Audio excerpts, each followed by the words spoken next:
दोस्तों नमस्कार, ये है मार्गदर्शन फॉर सिविल सर्विसेज। मैं अनुराग चौधरी। दोस्तों घटना चक्र सामान्य अध्ययन पूर्वावलोकन श्रृंखला में प्रस्तुत है। सामान्य विज्ञान के अंतर्गत जीव विज्ञान से संबंधित महत्वपूर्ण प्रश्नों का रिवीजन।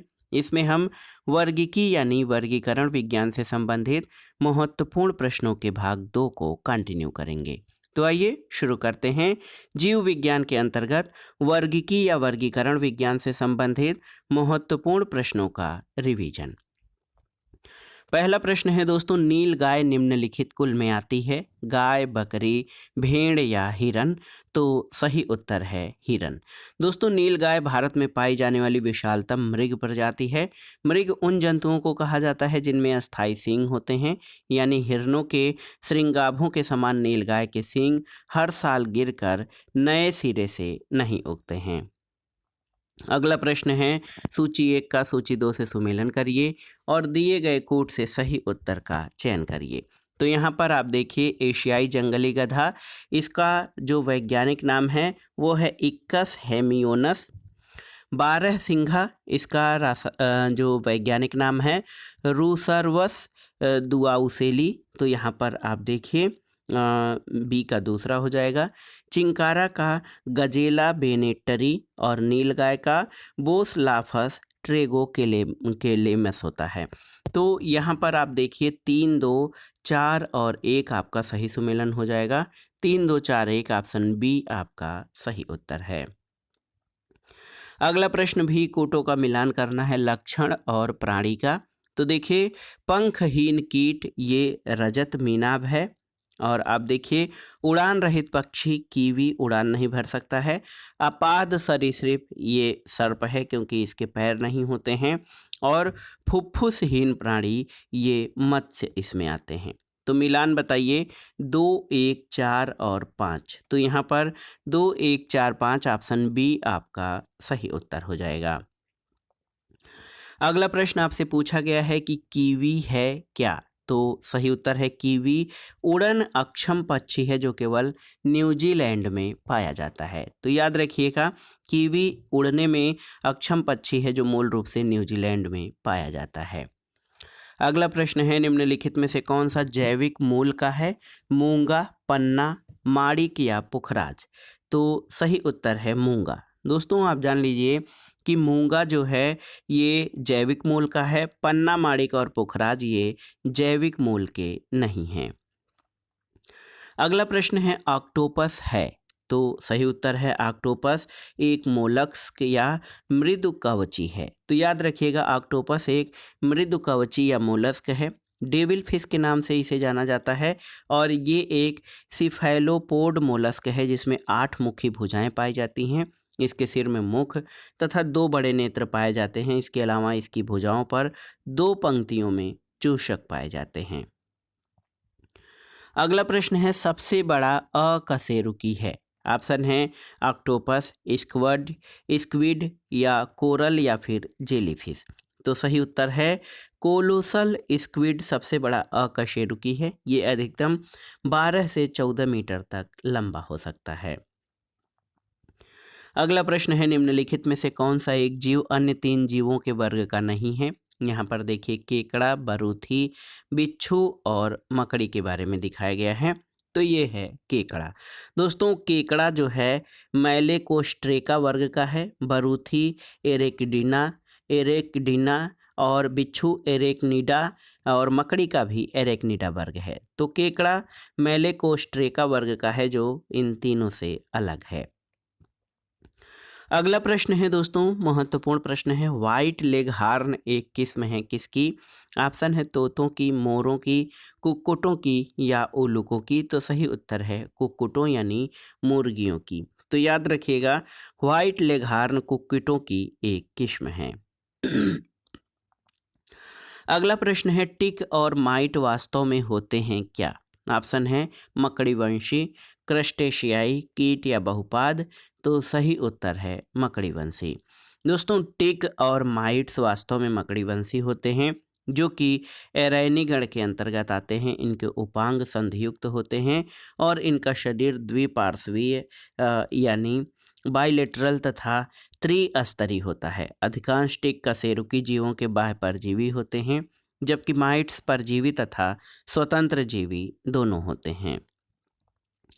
अगला प्रश्न है, दीमक को और क्या कहते हैं? तो सही उत्तर है, दीमक को श्वेत चींटी भी कहते हैं। दोस्तों आप जान लीजिए, दीमक कीट वर्ग का प्राणी है जो आर्थ्रोपोडा संघ के अंतर्गत आता है।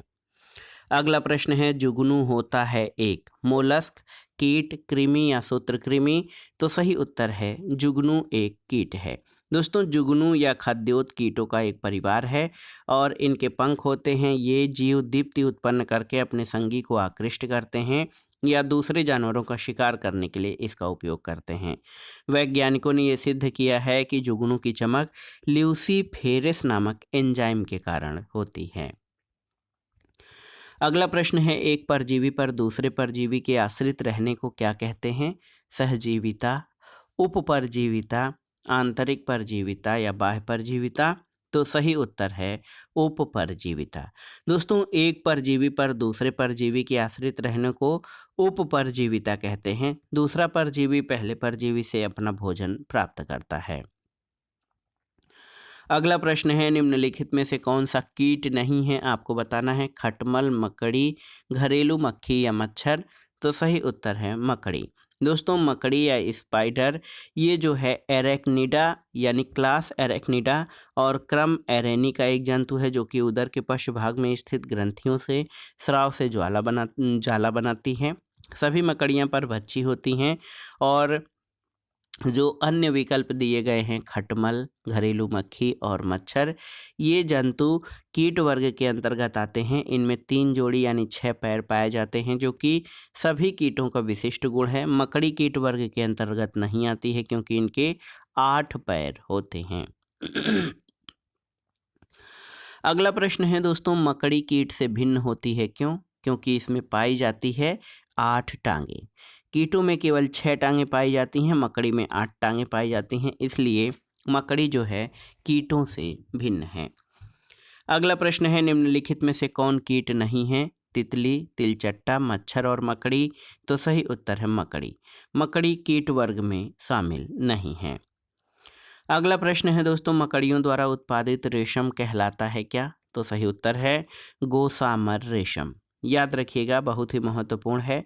दोस्तों रेशम जो है प्रोटीन निर्मित फाइबर होता है। मधुमक्खियाँ, तितली, मकड़ियाँ इसका उत्पादन करती हैं।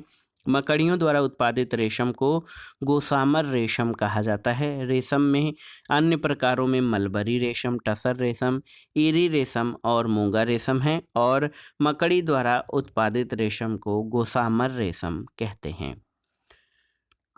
अगला प्रश्न है, रेशम का कीड़ा या सिल्क वर्म अपने जीवन चक्र के किस चरण में वाणिज्यिक तंतु पैदा करता है? आपको बताना है। तो ऑप्शन देखिए, ऑप्शन है अंडा, डिंभक, कोशित या पूर्ण कीट में? तो सही उत्तर है कोशित यानी प्यूपा में।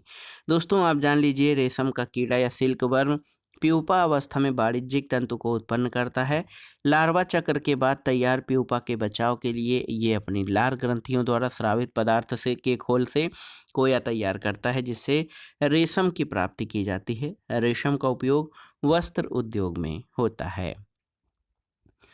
अगला प्रश्न है, रेशम कीट जिन पर पनपता है वे क्या हैं? तो सही उत्तर है ये शहतूत की पत्तियां हैं। रेशम जो है कीट, ये कीट वर्ग का प्राणी है और ये शहतूत के पत्तियों पर पनपता है, याद रखिएगा। बहुत ही महत्वपूर्ण प्रश्न है दोस्तों। रेशम का कीट जो है ये शहतूत की पत्तियों पर पनपता है। अगला प्रश्न है, निम्नांकित में से कौन एक कीट के शरीर से निकला हुआ स्राव है? आपको बताना है। तो सही उत्तर है लाख। यहाँ पर ऑप्शन सी आपका सही उत्तर हो जाएगा। लाख को लाख के कीट से प्राप्त किया जाता है। इसका श्रावण सुर्ख रंग की मादा कीट करती है जिसका उपयोग वार्निश, पॉलिश, चपड़ा, मोहरी लाख इत्यादि के निर्माण में होता है। अगला प्रश्न है, निम्नलिखित में से कौन कीटों से प्राप्त नहीं होता? आपको बताना है। रेशम, शहद, लाख और मोती? तो सही उत्तर है मोती। दोस्तों रेशम के कीट से रेशम की प्राप्ति होती है। रेशम का कीट शहतूत के पत्तों पर पनपता है। लाख जो है कैरिया लैक्का और लैसिफर लैक्का नामक कीट द्वारा प्राप्त होता है। मधुमक्खियां सामाजिक कीट हैं जो फूलों से मकरंद इकट्ठा करके शहद का निर्माण करती हैं। मोती वस्तुतः मोलस्का संघ के जीव पिंक टैडा के पर्ल ओइस्टर द्वारा प्राप्त होता है। अगला प्रश्न है, निम्नलिखित में से किस जीव का रक्त सफेद होता है? छिपकली, तिलचट्टा, घरेलू खटमल या मच्छर? तो सही उत्तर है तिलचट्टा। दोस्तों ऑक्सीजन के लिए होमोग्लोबिन का प्रयोग न करने के कारण तिलचट्टे का खून का रंग लाल नहीं बल्कि रंगहीन होता है। कॉकरोच के रक्त द्वारा ऑक्सीजन का परिवहन नहीं किया जाता। इसका रंग भी लाल नहीं होता क्योंकि इसमें हीमोग्लोबिन उपस्थित नहीं होता है।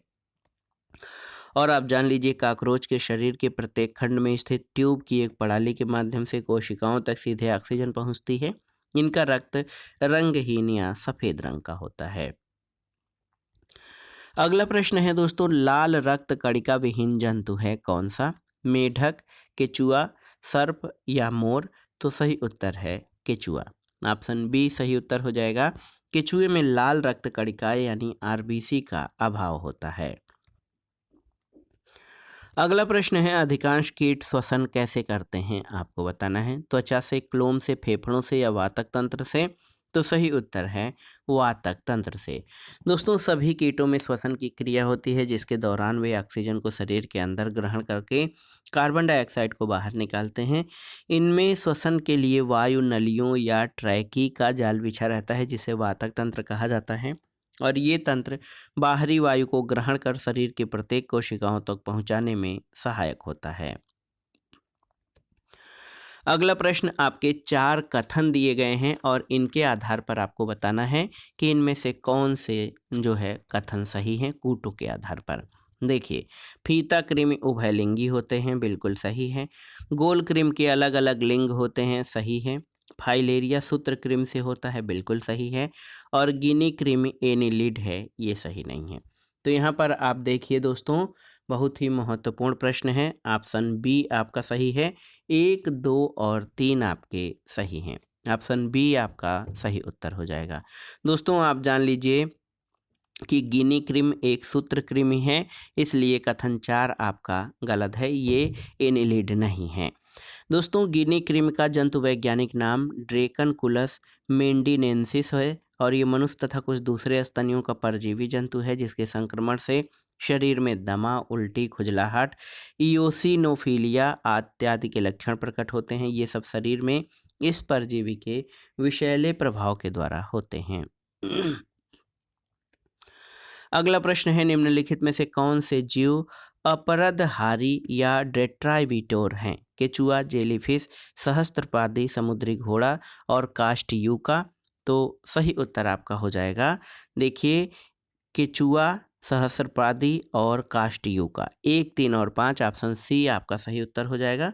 दोस्तों आप जान लीजिए डेट्राबिटिवोर्स या अपरदहारी हेटेरोट्रॉफ हैं जो अपना पोषण अपरद, मृत या सड़े गले पौधों और जानवरों को खाकर प्राप्त करते हैं। प्रश्नगत विकल्पों में केचुआ, काष्ठयूका और सहस्त्रपादी ये अपरदहारी हैं। अगला प्रश्न है, निम्नलिखित में से कौन सा जीव जो है ये निस्यंदक भोजी या फिल्टर फीडर है? आपको बताना है। तो सही उत्तर है सीप या आयस्टर। दोस्तों आप जान लीजिए निस्यंदक भोजी फिल्टर फीडर ऐसे जीव हैं जो जल में निलंबित पोषक पदार्थों को अपने शरीर की विशेष फिल्टरिंग संरचना से जल सहित प्रवाहित करते हुए प्राप्त करते हैं और सीप निस्यंदक भोजी जीव का प्रमुख उदाहरण है। अगला प्रश्न है, निम्नलिखित में से किस ग्रुप के जंतु प्रायः रात्रिचर होते हैं? आपको बताना है। किस ग्रुप के जंतु रात्रिचर होते हैं? सही उत्तर है मच्छर, चमगादड़ और उल्लू। तो यहाँ पर आप जान लीजिए रात्रिचर जंतु वे होते हैं जो कि दिन में आराम करते हैं किंतु रात में सक्रिय होते हैं। इन जंतुओं में प्राय श्रवण और घ्राणेंद्रियां अत्यधिक विकसित होती हैं और दृष्टि क्षमता विशेष अनुकूलित होती है। मच्छर, चमगादड़, उल्लू, कीवी इत्यादि जंतु रात्रिचर होते हैं। अगला प्रश्न है दोस्तों, निम्नलिखित में से किसका मस्तिष्क उसके शरीर के अनुपात में सबसे बड़ा होता है?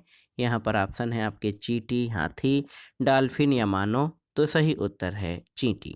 दिए गए विकल्पों में चींटी का मस्तिष्क जो है उसके शरीर के अनुपात में सबसे बड़ा होता है। अगला प्रश्न है, जब चींटियां काटती हैं तो क्या अंतःक्षेपित करती हैं? सही उत्तर फार्मिक एसिड। दोस्तों, चींटियों के काटे जाने पर शरीर में फार्मिक अम्ल का अंतःक्षेपण होता है, जिसके परिणामस्वरूप शरीर में दर्द तथा चुनचुनाहट का आभास होता है। फार्मिक अम्ल एक कार्बनिक यौगिक है जो कि कार्बोक्सिलिक श्रेणी का प्रथम सदस्य है, जिसका दैनिक उपयोग जीवाणुनाशी के रूप में, रबर के व्यवसाय में तथा फलों के रसों को सुरक्षित करने में किया जाता है। अगला प्रश्न है, निम्नलिखित में से किस एक जीव की कुछ प्रजातियां कवकों की कृषकों के रूप में जानी जाती हैं? देखिए, चींटी, काकरोच, केकड़ा और मकड़ी। तो सही उत्तर क्या हो जाएगा? सही उत्तर चींटी हो जाएगा, ऑप्शन ए। दोस्तों, आप जान लीजिए इन विकल्पों में चींटियों को कवकों के कृषक के रूप में जाना जाता है। चींटियों और कुछ कवकों के मध्य अन्योन्याश्रितता का संबंध होता है। लीफ कटर प्रजाति की चींटियां इस संबंध का महत्वपूर्ण उदाहरण हैं। चींटियों के अतिरिक्त कुछ दीमकों की प्रजातियां भी कवकों के साथ ऐसी ही क्रियाएं प्रदर्शित करती हैं। अगला प्रश्न है, मच्छरों के बारे में निम्नलिखित कथनों पर विचार कीजिए। यहाँ पर आपको बताना है कि कौन सा कथन सही है। केवल नर रक्त चूसते हैं, गलत है। केवल मादा रक्त चूसती है, सही है। मादा पौधों का रस चूसती है, गलत है। मादा की अपेक्षा नर के डैने बड़े होते हैं, गलत है। नर की अपेक्षा मादा के डैने बड़े होते हैं। तो 2 और 5 केवल सही हैं। ऑप्शन डी आपका सही उत्तर हो जाएगा। दोस्तों, केवल मादा मच्छर ही गर्म रुधिर वाले कशेरुकी पक्षियों और स्तनियों का रुधिर चूसती है और बाह्य परजीवी के रूप में होती है। नर मच्छर रुधिर नहीं चूसते, ये अपना पोषण फल फूलों के रस से करते हैं। कभी कभी मादाएं भी फल फूलों का रस चूसती हैं। मादा मच्छर सामान्यतः नर मच्छर से बड़े होते हैं। विकल्प डी आपका सही उत्तर है। अगला प्रश्न है, निम्नलिखित में से कौन से प्राणी अपनी आंत्र में जल का संग्रह कर लेते हैं? मोलाक, ऊंट, जेब्रा या यूरोमेस्टिक्स। तो सही उत्तर क्या हो जाएगा? सही उत्तर ऊंट। दोस्तों, ऊंट को रेगिस्तान का जहाज कहा गया है क्योंकि इनका शरीर पूर्णतया मरुस्थल के प्रति अनुकूलित होता है। इनके पैर गद्दीदार होते हैं। श्वसन की लय अत्यधिक धीमी होती है और ये एक बार में अत्यधिक जल को पीकर जल का संग्रहण अपनी आंत्र में कर लेते हैं, जिससे कई दिनों तक उन्हें जल की आवश्यकता नहीं होती है। अगला प्रश्न है, निम्नलिखित में से कौन सा जानवर बिना पानी पिए सबसे लंबी अवधि तक रह सकता है? जिराफ, ऊंट, कंगारू या कंगारू चूहा। तो सही उत्तर है कंगारू चूहा। कंगारू चूहा बिना पानी पिए सबसे लंबी अवधि तक जीवित रह सकता है, जिसके कारण यह प्रायः ठोस मूत्र उत्सर्जित करता है। उसमें ये अनुकूलता उसके उत्सर्जन तंत्र यानी वृक्क की विशेष संरचना और कार्यप्रणाली के कारण होती है। अगला प्रश्न है, निम्नलिखित में से कौन सा जानवर ठोस मूत्र उत्सर्जित करता है? तो सही उत्तर है कंगारू चूहा। दोस्तों, कंगारू चूहा बिना पानी पिए सबसे लंबी अवधि तक जीवित रह सकता है और ये ठोस मूत्र उत्सर्जित करता है। अगला प्रश्न है, निम्नलिखित में से किस एक प्रकार के जीव में ये घटना पाई जाती है जिसमें मादा मैथुनोपरांत नर को मार देती है? ब्याघ, पतंग या ड्रैगन फ्लाई, मधुमक्खी, मकड़ी या गर्दभूदाक। तो सही उत्तर क्या हो जाएगा? ये है मकड़ी। दोस्तों, आप जान लीजिए मकड़ी की अधिकांश प्रजातियों में मादा मैथुनोपरांत नर को मार देती है। जंतु विज्ञानी माइकल रॉबर्ट्स के अनुसार प्राय कमजोर और सुस्त नर मादाओं द्वारा मारकर भक्षण कर लिए जाते हैं। मजबूत मकड़ी नर बच निकलते हैं और पुनः समागम करते हैं। अगला प्रश्न है, किंग कोबरा एकमात्र ऐसा सर्प है जो अपना घोंसला बनाता है। वो अपना घोंसला क्यों बनाता है? तो सही उत्तर है ये एक अंड प्रजक सर्प है जो घोंसले में अंडे देता है और अंडों से बच्चे निकलने तक घोंसले की पहरेदारी करता है। दोस्तों, किंग कोबरा एक अंड प्रजक सर्प है जो घोंसले में अंडे देता है और अंडों से बच्चे निकलने तक घोंसलों की पहरेदारी करता है।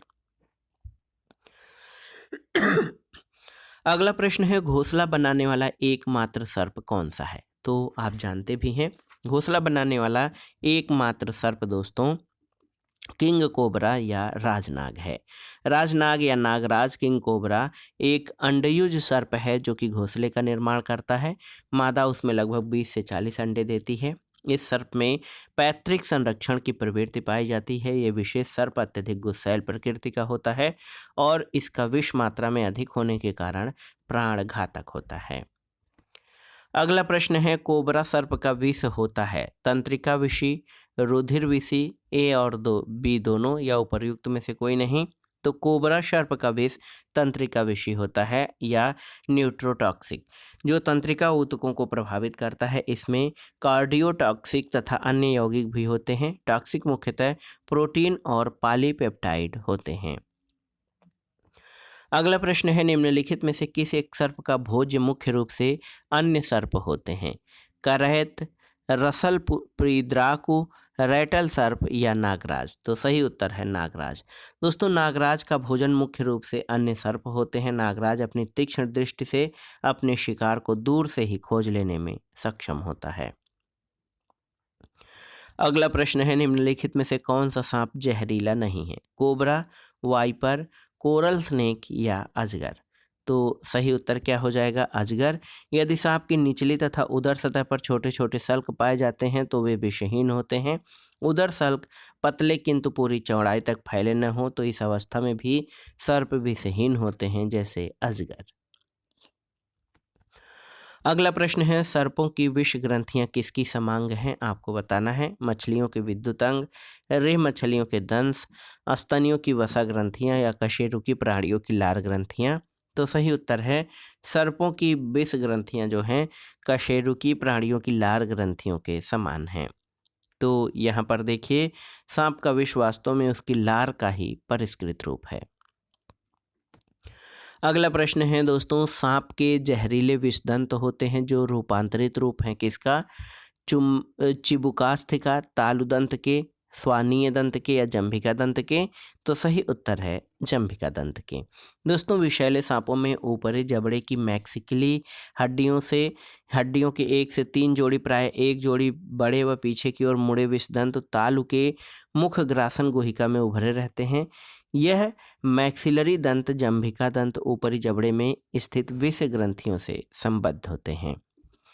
अगला प्रश्न है, निम्नलिखित कथनों पर विचार कीजिए। 4 कथन हैं और इसके आधार पर आपको उत्तर देना है। देखिए, समुद्री कच्छपों की कुछ जातियां शाकभक्षी होती हैं, बिल्कुल सही। मछली की कुछ जातियां शाकभक्षी होती हैं। समुद्री स्तनपाइयों की कुछ जातियां शाकभक्षी होती हैं और सांपों की कुछ जातियां सजीव प्रजक होती हैं। तो ये देखिए, 1, 2, 3 चारों सही हैं आपके। दोस्तों, आप जान लीजिए, समुद्री कछुओं में कुछ प्रजातियां जैसे सेलेनिया मियाडिस शाकाहारी होती हैं जो शैवाल और समुद्री घासों को खाती हैं। इसी तरह मछली की कुछ प्रजातियां भी शाकाहारी होती हैं जैसे सर्जन फिश, पैरेट फिश। कुछ समुद्री स्तनपाई जैसे समुद्री गाय, डुगांग्स शाकाहारी होते हैं। साथ ही सांपों की कुछ प्रजातियां जैसे ग्रीन एनाकोंडा, बोआ कंसिस्टर्स बच्चे को जन्म देते हैं, जबकि अधिकांश सांप अंडे देते हैं। तो चारों कथन आपके सही हैं।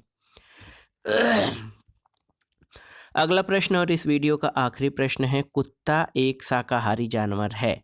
तो सही, गलत, इनमें से कोई नहीं या उपर्युक्त सभी? तो सही उत्तर है, कुत्ता शाकाहारी जानवर नहीं बल्कि ये मांसाहारी या ये कहें कि सर्वाहारी जंतु है। तो दोस्तों, ये था आज का वीडियो। जीव विज्ञान के अंतर्गत वर्गीकी या वर्गीकरण विज्ञान से संबंधित महत्वपूर्ण प्रश्नों का रिवीजन। इसमें हमने वर्गीकरण विज्ञान से संबंधित महत्वपूर्ण प्रश्नों को सॉल्व किया जो प्रीवियस ईयर्स में पूछे गए हैं और आपकी आगामी परीक्षाओं के लिए भी अति संभावित हैं। तो आप इन प्रश्नों को तैयार कर लीजिएगा। वीडियो आपको कैसा लगा हमें कमेंट बॉक्स में ज़रूर बताइएगा। वीडियो को लाइक करें, शेयर करें और इस चैनल मार्गदर्शन फॉर सिविल सर्विसेज को सब्सक्राइब करें। वीडियो देखने के लिए धन्यवाद दोस्तों। नमस्कार।